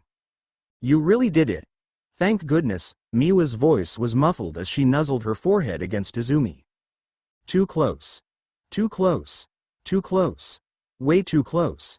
It was not that big of a deal, Izumi murmured, her face heating up. Honestly, when I think about it, I get the feeling Mr. Aizawa never intended to expel any of us. It was probably just a trick to push us to do our best. Miwa froze, her grip loosening. She finally pulled back, pouting. Quadruple A, that does make sense. But still, a teacher shouldn't lie to us like that. She crossed her arms before breaking into a smile. Anyway, Are you heading to the station? We could go home together? Sure, Izumi replied, not knowing what to say. And just like that, Izumi started to walk away from her room. What she hadn't expected was for their group to double in size before they reached the main entrance. Midoriya. Ida's voice boomed from behind. He approached, hand hovering near her shoulder before he stepped back, his posture rigid. Is your finger healed? Why yes, thanks to recovery girl. Izumi smiled nervously, her mind recalling her warning. Keep doing this, and your body will run out of energy until it dies. You three. Wait for me. Uraraka's energetic voice reached them just before her. You Uraraka. I'm Uraraka Ochako, she said, then pointed at each of them. And you're, Tenya Iida, Kazumi Miwa, and, Midoriya Deku. Deku? Izumi recoiled. Why yeah. That's what that beep guy kept yelling at the track field earlier. Die, Deku, die. Uraraka mimicked him, punching the air with a laugh. Izumi scratched the back of her head awkwardly. That's just something he says to make fun of me. It kind of means, useless. Ooh, Uraraka nodded, then brightened. But, Deku? Sounds a lot like the word for, you can do it. Miwa suddenly jumped in. People called me useless back at my old school too. Deku Miwa, ready for duty. Hey, she gave a mock salute. They're all crazy, huh, Izumi thought, but despite herself, a small smile tugged at her lips. Walking with them felt comfortable. For the first time in a while, she realized how much she missed the simple feeling of laughing with others. 15 minutes passed in easy conversation and laughter, but as they neared the station, Izumi knew she had to make her way back to the campus before the sun went down. She quickly made up an excuse and slipped away, a bittersweet feeling settling in her chest as she left them behind. It didn't take long for the students to realize that, aside from the occasional quirk-related class, most of their time at UA was painfully normal. Math, English, biology, literature, the standard subjects filled their academic schedules just like any other school. For a hero academy, the focus on traditional academics felt at odds with the extraordinary abilities each student possessed. But UA wasn't just a hero school, it was also a prestigious institution, determined to maintain that status. Still, it wasn't all bad. The cafeteria, for one, was a welcome change, especially for Izumi. The sheer variety of gourmet meals on offer had been one of the few surprises that made her feel spoiled in such a place. Yet, for the girl, it was more than just about the food. Most days, after classes ended, the school would grow eerily quiet. Most students went home to their families, a silence settling in the empty halls like a weight. It was strange, living at school. The loneliness, despite being surrounded by others, sometimes gnawed at her more than she wanted to admit. But the cafeteria became her quiet escape. With the excuse of grabbing a meal in the middle of the afternoon, she could spend a little extra time in the main building, lingering just enough to hear the background chatter. She'd often find herself listening to the strange conversations of the support course students, their voices filled with excitement as they discussed their latest projects and exaggerated plans for new gadgets. It was noisy, chaotic, and oddly comforting. But that day, silence and calm were the last things on her mind. I am using the door like a normal person. All Might's made his entrance, chest puffed out in pride. The iconic hero, clad in his Silver Age suit of red and silver, instantly drew every gaze. For a moment, the air felt electric, as if the very atmosphere shifted in his presence. It wasn't just his sudden appearance that captured their attention, though. In front of each student, small metallic briefcases sat waiting. They each contained something more precious than anything they'd yet encountered at UA. Their hero suits. Crafted by companies that worked closely with the academy, each suit was tailored specifically to enhance the students' unique abilities. They were marvels of design and engineering, promising to make the most of each student's potential. Izumi stared at hers with a mixture of curiosity and confusion. She hadn't given much thought to her suit. In fact, she had never submitted the required paperwork at all. Without a guardian, those details had seemed too far out of reach, falling out of her conscious mind. Yet there it was, as if someone had taken care of it for her. The suit inside was heavy with dark tones of deep green and pure black, its design emphasizing stealth and mobility. It was tight, fitted to her body, though reinforced in key areas with the subtle strength of both industrial rubber and metal. But what stood out the most was the cape. A rich burgundy cloth hung from her shoulders like a mantle, soft but unmistakably present.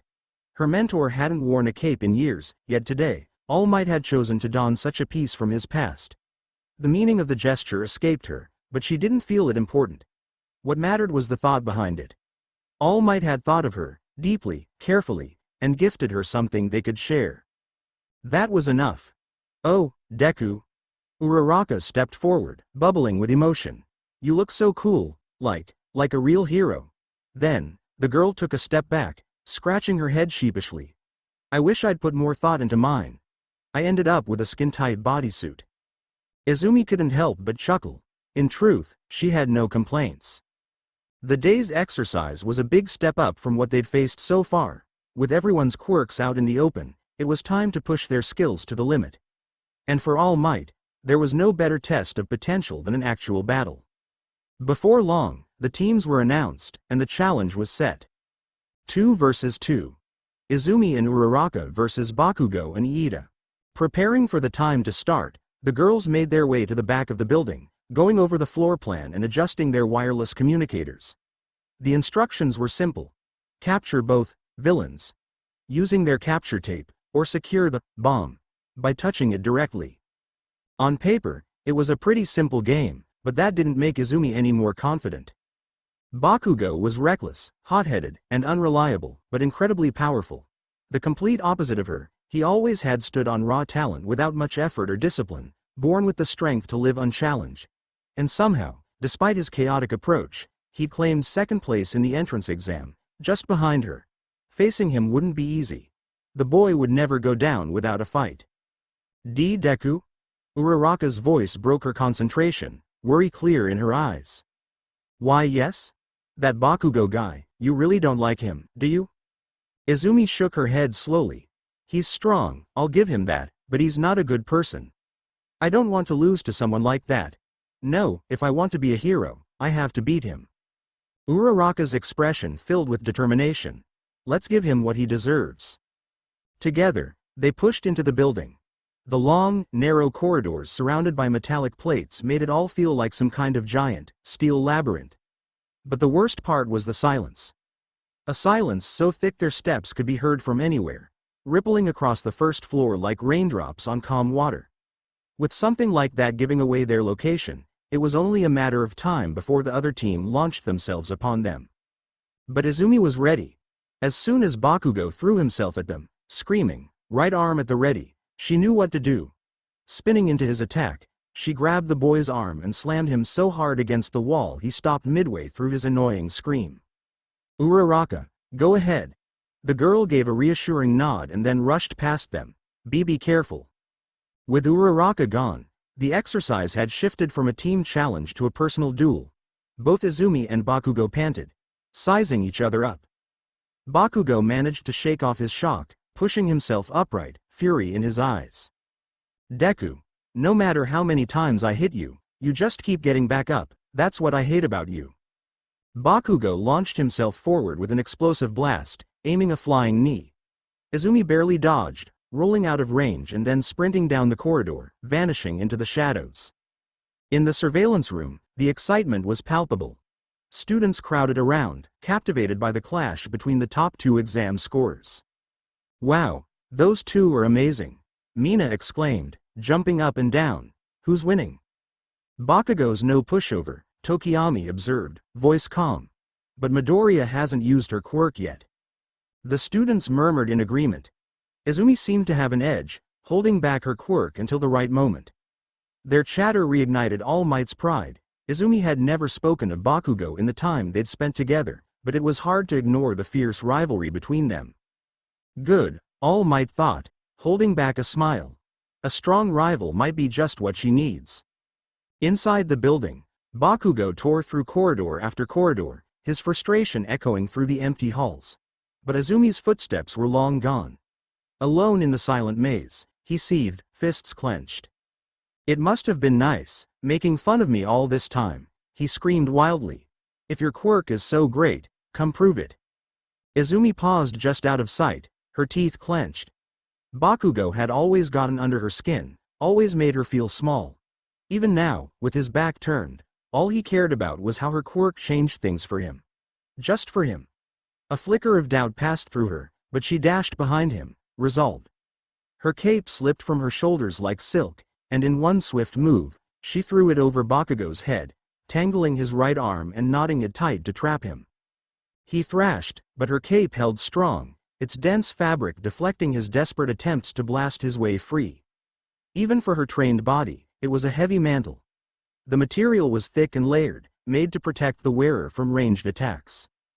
"You were never better than me," Izumi shouted with years of frustration, "but now I'm stronger too." She shoved him to the ground, pressing her knee into his back as she grabbed his left arm, ready to secure the capture tape. But before she could finish, something erupted. A blinding explosion rocked the floor, sending Izumi flying through the air until she slammed into a wall. Dazed, she blinked through the haze of dust and heat. Bakugo had never unleashed something like that before. What was that? She panicked. Had she underestimated him? Was the boy really that much powerful than she knew about? Had he been holding back his entire life? Her answer appeared through the smoky corridor as Bakugo emerged, a menacing grin on his face, one of his grenade-like gauntlets steaming, radiating a molten, angry orange glow. She wasn't the only one with new tricks. Bakugo laughed. "You think you're stronger than me now, Deku? Then this should be no problem." He yanked the pin on his other gauntlet. Fire roared through the hall, filling the air with searing heat. Before All Might's voice could cut through the static, Izumi pushed herself to the side, though not fast enough. The explosion's blast knocked her back into an open room, her suit scorched and her body aching. A gaping hole smoked behind her, large enough for a car to drive into the building. "Come on, Deku," Bakugo taunted. "Show me what you've got, I'll beat you like a dog anyways."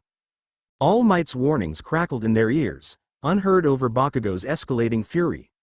Before she could find her footing, he shot forward, using his explosions to propel himself like a missile, dodging around her and landing a blast against her back. Izumi hit the ground, gasping. Her body screamed, her vision blurred, but her mind stayed focused. Winning in a head-on fight was impossible, at least without tapping into One for All's power. But she had prepared for it, hoping to fight smart until there was a chance to end the battle. After the entrance exam, Izumi had noticed something. Her legs took the strain better than her arms, able to bear more force, more punishment. It made sense, as there was a lot more muscle on the lower half of her body. With that edge in mind, she pushed herself to her feet. Bakugo's voice tore through the room. "Aren't you going to use your quirk, Deku? What, too scared to show me you're actually weak? Or maybe you're still underestimating me?" Izumi steadied herself, raising her guard. "Who cares about you, weirdo? You think I owe you anything? Get over yourself. I don't give a damn what you think." His eyes widened. "You," before she could blink, he dashed ahead, his right hand crackling with the energy of an incoming explosion. But Izumi's focus was impeccable. The moment he raised his arm, she channeled all her strength into her right foot, not the whole leg, just the foot, packed with every ounce of power she dared to use. With a twitch of her leg she twisted in midair, her body spinning as her kick connected with Bakugo's torso. The impact sent him crashing into the ceiling with enough force to shake the entire building. Bakugo fell back to the ground, wheezing, still barking miserably. "Deku, this is all your fault." With Bakugo neutralized, All Might's voice echoed through the loudspeakers, allowing the exercise to continue. Izumi's heart was about to burst in her chest, adrenaline barely masking the pain in her shattered ankle. She'd won. For the first time, she had truly won. As the other teams continued with the exercise, both Izumi and Bakugo were taken to the nursery. The girl left shortly after, as her wound had been relatively minor, but he was told to stay for a while, so they could make sure nothing had been left broken inside his chest. Bakugo had never felt such pain, nobody ever had been able to hit him so humiliatingly hard. Even with his wounds and bones healed, he could only lean back on the bed, staring blankly into the nursery's roof. "Young man," a familiar voice stepped forward, "are you healthy enough to talk?" All Might stepped past the curtain, sitting right beside his bed. The hero's titanic figure dwarfed Bakugo. Sometimes he still couldn't believe it was really him. Bakugo grunted, turning away from the man. What do you want? Well, if that's going to be the tone of this talk. All Might took a deep breath, steadying himself. The next time you do something like that, I'll make sure you're thrown out of this academy. What? That's not fair. Bakugo rose on the bed. She was the one who hit me. Why isn't that useless girl getting in trouble? Because people have the right to defend themselves once you point a weapon at them and pull the trigger, All Might explained, barely containing his anger. As I said, if you ever even think of putting the lives of your classmates at risk again, you'll never become a hero. Not here, not anywhere. But she's the one who lied to. Tell me, young Bakugo, the hero interrupted him. Are the two of you friends? The boy struggled to answer, as if not even understanding the question. I get the feeling that you've spent too much time convinced the world owes you something. If you want to know more about other people, talk to them. That's all I have to say. And just like that, All Might turned around and abandoned the nursery. Bakugo once again felt an immense pressure upon his chest. Hatred rose into his heart like magma and was swiftly pumped into his veins. That girl, he raged, biting his lip hard enough to taste blood. If it wasn't for her, I would be the best. No, deep down, on the bottom of his heart, he knew. It wasn't just Izumi. Compared to many of his classmates, he was weak. To be continued. I hope you enjoyed this story. Also remember to subscribe and like this video. See you in the next video.